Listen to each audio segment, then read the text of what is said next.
തിരുനാമത്തിന് മാത്രം ഉണ്ടായിരിക്കട്ടെ. വീണ്ടും ഒരു സാക്ഷ്യവുമായി നിങ്ങളുടെ നടുക്ക് നിൽക്കുവാൻ ദൈവം തന്ന കൃപയ്ക്കായി ദൈവത്തെ സ്തുതിക്കുന്നു. വൈദ്യശാസ്ത്രം വിധി കൽപ്പിച്ചെടുത്ത് ദൈവത്തിന് എന്തെങ്കിലും ചെയ്യുവാൻ സാധിക്കുമോ? ഇത് എൻ്റെ സാക്ഷ്യത്തിലൂടെ ഇതിനുള്ള ഉത്തരം നമുക്ക് ഒരുമിച്ച് കണ്ടെത്താം. കല്യാണം കഴിഞ്ഞ ഉടനെ ഞങ്ങളൊരു കുഞ്ഞിന് വേണ്ടി ആഗ്രഹിച്ചു. 3 മാസത്തെ കാത്തിരിപ്പിനൊടുവിൽ ഞാൻ കൺസീവ് ചെയ്തു. പക്ഷെ ആ സന്തോഷം അധികം നാൾ നീണ്ടു നിന്നില്ല. ഒരു വിത്തിൻ 1 മന്ത് തന്നെ ഞങ്ങൾ അറിഞ്ഞു.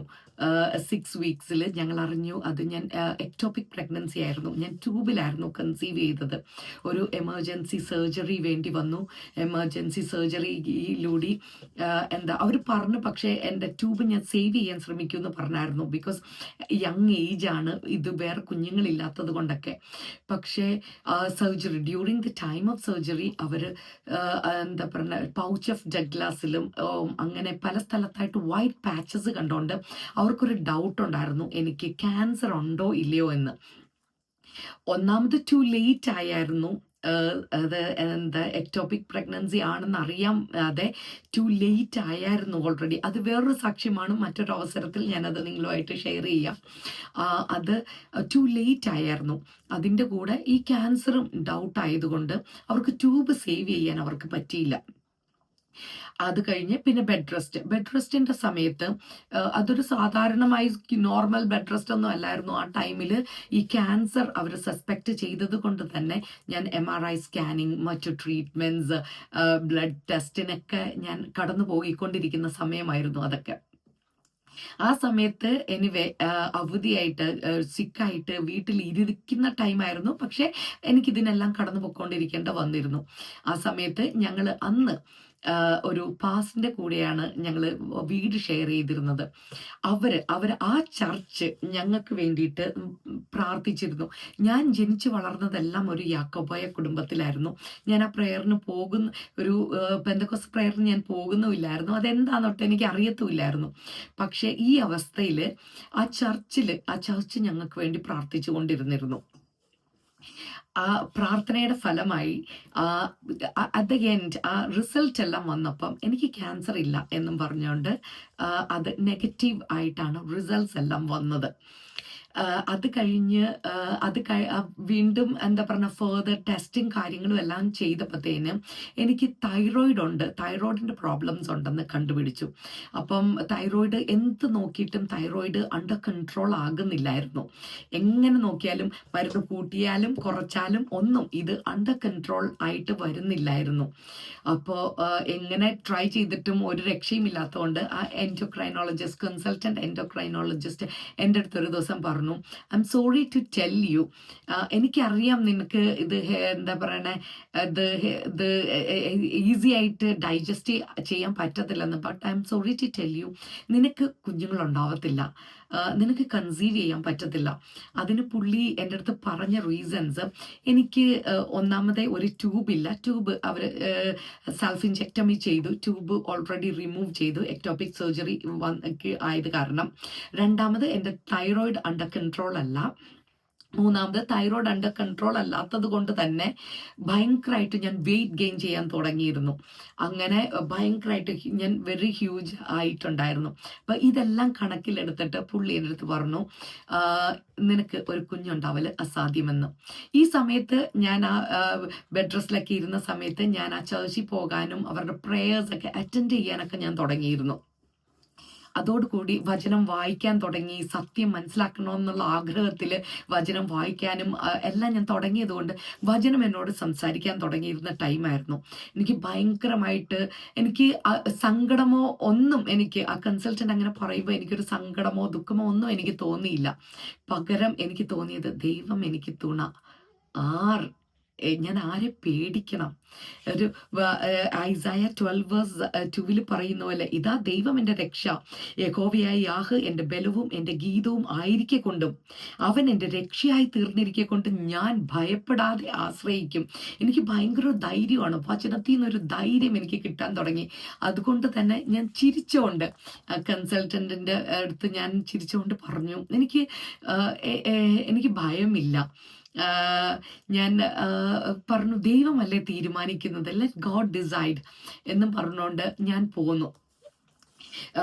നമുക്കറിയാം മാർക്ക് 10:27 ഇങ്ങനെ പറയുന്നുണ്ടല്ലേ, മനുഷ്യർക്ക് അസാധ്യം തന്നെ ദൈവത്തിനല്ല താനും, ദൈവത്തിന് സകലവും സാധ്യമല്ലോ. ഓക്കെ, ആ ഒരു മനുഷ്യനായിരുന്ന കൺസൾട്ടന്റിന് അത് അസാധ്യമായിരിക്കാം, പക്ഷെ എൻ്റെ ദൈവത്തിന് സകലതും സാധ്യം. അത് ആ ഒരു ധൈര്യം, ആ വചനത്തിന്റെ ശക്തി, ആ വചനത്തിന്റെ ധൈര്യം എൻ്റെ ഉള്ളിൽ നിന്ന് ഇങ്ങനെ പുറത്തേക്ക് ഇങ്ങനെ ഒഴുകാൻ തുടങ്ങിയ ഒരു ടൈമായിരുന്നു. അതുകൊണ്ട് തന്നെ ഇതൊന്നും ഞങ്ങൾ ഓർത്തു, ഇതൊന്നും വേറെ ആരും അറിയണ്ട. അങ്ങനെ ഞാനും എൻ്റെ ഹസ്ബൻഡും അല്ലാതെ ഇങ്ങനെ ഒരു കൺസൾട്ടന്റ് ഞങ്ങളോട് പറഞ്ഞിട്ടുണ്ട്, നീ കൺസീവ് ചെയ്യത്തില്ലെന്നൊരു വാക്കുണ്ടെന്ന് ഞങ്ങൾ വേറെ ആരുമായിട്ട് ഷെയർ ചെയ്തിരുന്നില്ല. ആ സമയത്താണ് അവിടേക്ക്, ആ ചർച്ചിലേക്ക് ഇന്ന് നിത്യതയിൽ വിശ്രമിക്കുന്ന ഞങ്ങൾ പപ്പ പാസ്റ്റർ എന്ന് വിളിക്കുന്ന പാപ്പച്ചൻ പാസ്റ്റർ അങ്ങോട്ടേക്ക് കടന്നു വന്നത്. അന്ന് പപ്പ പാസ്റ്റർ ഞങ്ങളുടെ രണ്ടുപേരുടെയും തലയിൽ കൈവച്ചു. ഞങ്ങൾ ആ ശക്തി അനുഭവിച്ചു ശരീരത്തിൽ. അത് എന്താണെന്നൊന്നും പറയാനോ അറിയാനോ ഒന്നും ഞങ്ങൾക്കന്ന് അറിയത്തില്ല. പക്ഷെ ആ ശക്തി ഞങ്ങൾക്ക്, ആ കൈവച്ചപ്പോഴുള്ള ആ ശക്തി ഞങ്ങൾ ശരീരത്തിൽ അനുഭവിച്ചതാണ്. അന്ന് അനേക ദൂതുകളുടെ കൂടെ ഞങ്ങളോട് ഒരു ദൂത് കൂടി പറഞ്ഞു, 6 മാസത്തിനുള്ളിൽ നീ കൺസീവ് ആകുമെന്ന്. 6 മാസത്തിനുള്ളിൽ. അപ്പോൾ ഞങ്ങൾ ഓൾറെഡി കൺസീവ് ആകത്തില്ല എന്ന് ഡോക്ടറിന്റെ വാക്ക് കേട്ടിട്ടിരിക്കുന്ന ടൈമാണ്.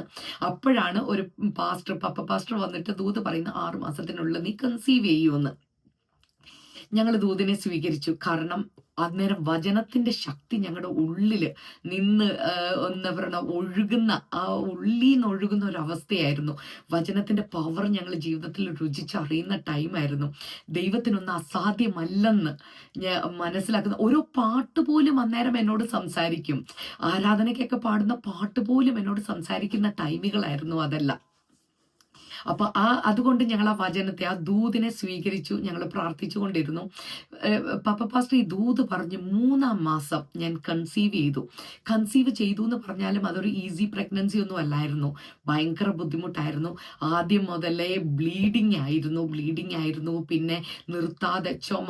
10 മാസവും ഞാൻ ചുമച്ചു, 10 മാസവും ഞാൻ വൊമിറ്റ് ചെയ്തു. അങ്ങനെ എല്ലാ രീതിയിലും ഭയങ്കര ബുദ്ധിമുട്ടുള്ള ഒരു പ്രഗ്നൻസി ആയിരുന്നു അത്. അങ്ങനെ ഇരിക്കുന്ന സമയത്ത് 8th മന്ത് പ്രഗ്നന്റ് ആയിരുന്നപ്പോൾ ജലത്തിൽ ക്രിസ്തുവിനെ സാക്ഷീകരിക്കുവാൻ ദൈവം ഞങ്ങൾക്ക് കൃപ ചെയ്തു. ഞാനും എൻ്റെ ഹസ്ബൻഡും ഒരുമിച്ച് ജലസ്നാനം സ്വീകരിച്ചു. അങ്ങനെ ഇത് കഴിഞ്ഞ് ഒരു 1 വീക്ക് കഴിഞ്ഞപ്പോഴത്തേന് ഞാനൊരു അപ്പോയിൻമെന്റിന് പോയി. എൻ്റെ ഡ്യൂ ഡേറ്റ് ജൂൺ 10th ആയിരുന്നു. മെയ് 6th ഞാൻ അപ്പോയിൻമെന്റിന് പോയി. കുറേ നേരം അവിടെ വെയിറ്റ് ചെയ്തിട്ടും എന്നെ അപ്പോയിൻമെന്റിന് വിളിക്കുന്നില്ല.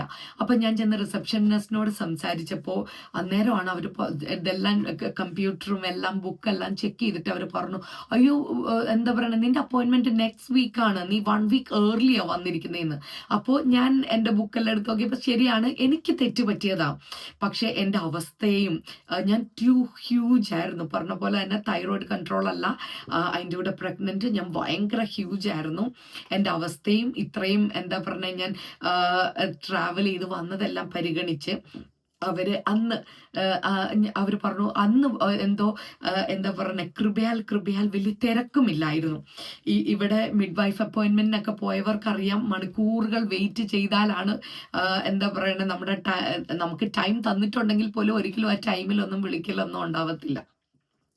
ഞാൻ കണ്ടിരുന്നത് ഒരു വെരി ബിസി ഹോസ്പിറ്റൽ ആയിരുന്നു. അതുകൊണ്ട് തന്നെ ഒത്തിരി നേരത്തെ വെയിറ്റിംഗ്. പക്ഷെ അന്ന് എന്തോ വലിയ തിരക്കൊന്നും ഇല്ലാത്ത ദിവസമായതുകൊണ്ട് അവർ പറഞ്ഞു, ഇന്ന് എന്താ പറയണ, ഫോർച്ചുനേറ്റ്ലി ഇന്ന് ഭയങ്കര തിരക്കൊന്നുമില്ല, അതുകൊണ്ട് നീ വന്നതല്ലേ, നിന്നെ കണ്ടിട്ട് വിടാന്ന്. എന്നെ മിഡ് വൈഫ് കണ്ടോണ്ടിരുന്നപ്പോൾ മിഡ് വൈഫിന്റെ ആദ്യം കണ്ടപ്പോൾ തന്നെ എനിക്ക് മനസ്സിലായി എന്തോ പ്രശ്നമുണ്ട്. അപ്പൊ then മിഡ് വൈഫ് എൻ്റെ അടുത്ത് ചോദിച്ചു, നിനക്ക് മൂവ്മെന്റ്സ് കിട്ടാറുണ്ടോ? ഞാൻ പറഞ്ഞു, എനിക്ക് നോർമലി മൂവ്മെന്റ്സ് ഒന്നും കിട്ടാറില്ല. കാരണം എൻ്റെ എന്താ പറഞ്ഞ തുടക്കം മുതൽ എൻ്റെ സൈസ് ടു ബിഗ് ആയതുകൊണ്ടും ടമിയൊക്കെ ടു ബിഗ് ആയതുകൊണ്ട് എനിക്ക് അങ്ങനെ മൂവ്മെന്റ്സ് തുടക്കം മുതലേ ഫീൽ ചെയ്യാറില്ലായിരുന്നു. അത് പറഞ്ഞപ്പോൾ അവർ പറഞ്ഞു, ഞാൻ നിന്നെ ഒരു എമർജൻസി സ്കാനിങ്ങിന് വിടുവാന്ന്. അങ്ങനെ എമർജൻസി സ്കാനിങ്ങിന് വിട്ട് സോണോഗ്രാഫറിന്റെ ഭീതിയും ഭയവും, അവർ അങ്ങോട്ടോടുന്നു, അവര് എന്താ പറയണേ, ഒരു കൺസൾട്ടേഷന് അങ്ങോട്ട് പോകുന്നുണ്ട്. ഇതൊക്കെ കണ്ടപ്പോൾ എനിക്ക് മനസ്സിലായി എന്തോ പ്രോബ്ലം ഉണ്ട് എന്നുള്ളത് മനസ്സിലായി. ലാസ്റ്റ് സോണോഗ്രാഫർ പറഞ്ഞു, നീ ഒന്ന് പുറത്ത് വെയിറ്റ് ചെയ്യ്, കൺസൾട്ടന്റ് ഇപ്പൊ വന്ന് നിന്നോട് സംസാരിക്കുമെന്ന്. ഈ കൺസൾട്ടന്റ് വന്നിട്ട് എൻ്റെ അടുത്ത് പറഞ്ഞു, സോറി ടു സേ, ഞങ്ങൾക്ക് വെയിറ്റ് ചെയ്യാൻ ടൈമില്ല. ഒരു എമർജൻസി സിസേറിയൻ ചെയ്യണം. നിന്റെ ബേബിയുടെ ബ്രെയിനിലേക്കുള്ള ബ്ലഡ് ഫ്ലോ കുറഞ്ഞുകൊണ്ടിരിക്കുവാണ്. ഞങ്ങൾ വെയിറ്റ് ചെയ്താൽ, അല്ലെങ്കിൽ ഒരു നോർമൽ ഡെലിവറിക്ക് ട്രൈ ചെയ്യാനുള്ള ടൈമില്ല. ഞങ്ങൾ വെയിറ്റ് ചെയ്യുകയും ചെയ്താൽ എന്താ സംഭവിക്കുന്നതെന്ന് അവർക്ക് പറയാൻ പറ്റത്തില്ല. ഒന്നില്ലേ ബേബി സ്റ്റിൽ ബോൺ ആയി പോകും, അതല്ല എന്നുണ്ടെങ്കിൽ ബേബീനെ കിട്ടിയിട്ട് കാര്യമില്ല. ഒരു വെജിറ്റബിൾ സ്റ്റേജ്, എന്താ ബ്രെയിൻ ഡെത്തായി അങ്ങനത്തെ ഒരു സ്റ്റേജിലായിരിക്കും കിട്ടുക. അതുകൊണ്ട് ഞങ്ങൾക്ക് ഒരു ട്രയൽ നടത്താനോ വെയിറ്റ് ചെയ്യാനോ ഒരു ടൈമില്ല. എമർജൻസി സിസേറിയന് നിന്നെ എടുക്കുക എന്ന് പറഞ്ഞു. അപ്പോൾ 34 വീക്സേ ഞാൻ ആയിട്ടുള്ളൂ. അന്നേരം എടുത്ത പ്രീ ടേം ആണ് കുഞ്ഞിനെ NICU വിടേണ്ട വരും. ഇങ്ങനെയൊക്കെ ഉള്ള വാർണിങ്ങും കാര്യങ്ങളൊക്കെ തന്നു. അങ്ങനെ എന്നെ എന്താ പറയണേ, അങ്ങനെ സിസേറിയന് എന്നെ എടുക്കുവാണ്. ഓർക്കണം, ഒരാഴ്ച മുമ്പ് ഞാൻ അപ്പോയിൻമെന്റിന് പോയത് കൊണ്ടാണ്. ആ ഒരാഴ്ച ഞാൻ വെയിറ്റ് ചെയ്തിരുന്നെങ്കിൽ, ദൈവമായിട്ടാണ് എന്നെ ഒരാഴ്ച മുമ്പ് ആ അപ്പോയിൻമെന്റിന് കൊണ്ടുപോയത്. ആ ഒരാഴ്ച ലേറ്റ് ആയിരുന്നെങ്കിൽ എന്ത് സംഭവിക്കും എന്ന് നമുക്ക് പറയാൻ പറ്റത്തില്ലായിരുന്നു. റോമൻസ് 8:28 നമ്മൾ ഇങ്ങനെ വായിക്കുന്നുണ്ടല്ലേ, ദൈവത്തെ സ്നേഹിക്കുന്നവർക്ക് നിർണയപ്രകാരം വിളിക്കപ്പെട്ടവർക്ക് തന്നെ സകലവും നന്മയ്ക്കായി കൂടി വ്യാപരിക്കുന്നു. ഈ ദൈവത്തെ നമ്മൾ സ്നേഹിക്കുന്നത് കൊണ്ട് തന്നെ ദൈവം എല്ലാം നമുക്ക് നന്മയ്ക്കായിട്ട് തീർക്കുന്ന ദൈവമാണ്. അപ്പോഴത്തേക്ക് മൂവ്മെന്റ്സ് ഇല്ലായിരുന്നു. അങ്ങനെ എമർജൻസി സിസേറിയന് എന്നെ എടുത്തു. പ്രീ ടേം ബേബി ആയിരുന്നു. പ്രീ ടേം ബേബി ആയിട്ട് പോലും അവര് നോക്കുമ്പം ആഡിക്വേറ്റ് വെയിറ്റ് ഉണ്ട്, ലങ്സ് മെച്യൂർഡായി. അവർ പറഞ്ഞു ഈ ബേബിനെ ഒരു NICU വിടേണ്ട ഒരു ആവശ്യവുമില്ല, ഈ ബേബി പെർഫെക്റ്റ്ലി ഫൈൻ ആണെന്നും പറഞ്ഞുകൊണ്ട് ഞങ്ങളുടെ കയ്യിലേക്ക് ആ കുഞ്ഞിനെ അവർ തരുവാണ്. മെഡിക്കൽ സയൻസ് എവിടെ ഉണ്ടാകത്തില്ല എന്ന് പറഞ്ഞെടുത്ത് ഇപ്പോൾ ഒരു കുഞ്ഞുണ്ടായി.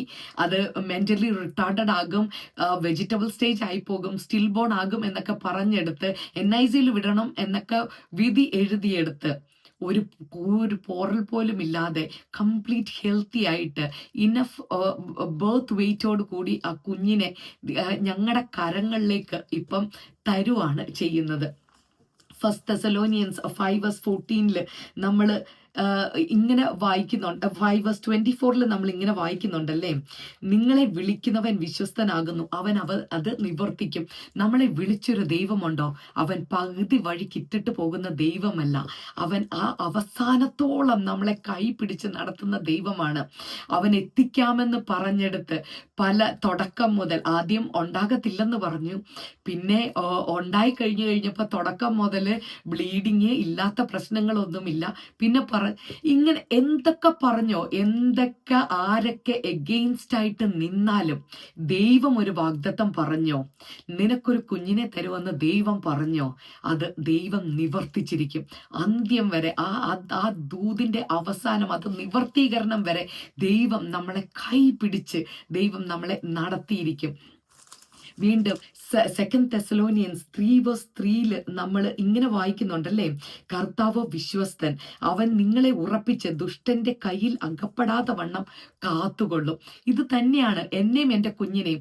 ഞങ്ങൾ ജലത്തിൽ ആ സ്നാനം എടുക്കുവാൻ, കർത്താവിനെ സാക്ഷീകരിക്കുവാൻ ഞങ്ങൾ റെഡി ആയപ്പോൾ, ദൈവകൽപ്പന പ്രമാണിക്കുവാൻ ഞങ്ങൾ റെഡി ആയപ്പോൾ, ദൈവവും ഒരു സ്റ്റെപ്പ് മുമ്പിൽ നിന്ന് ദുഷ്ടന്റെ കയ്യിൽ അകപ്പെടാതെ കാത്തുകൊള്ളുവാൻ ദൈവവും റെഡിയായി.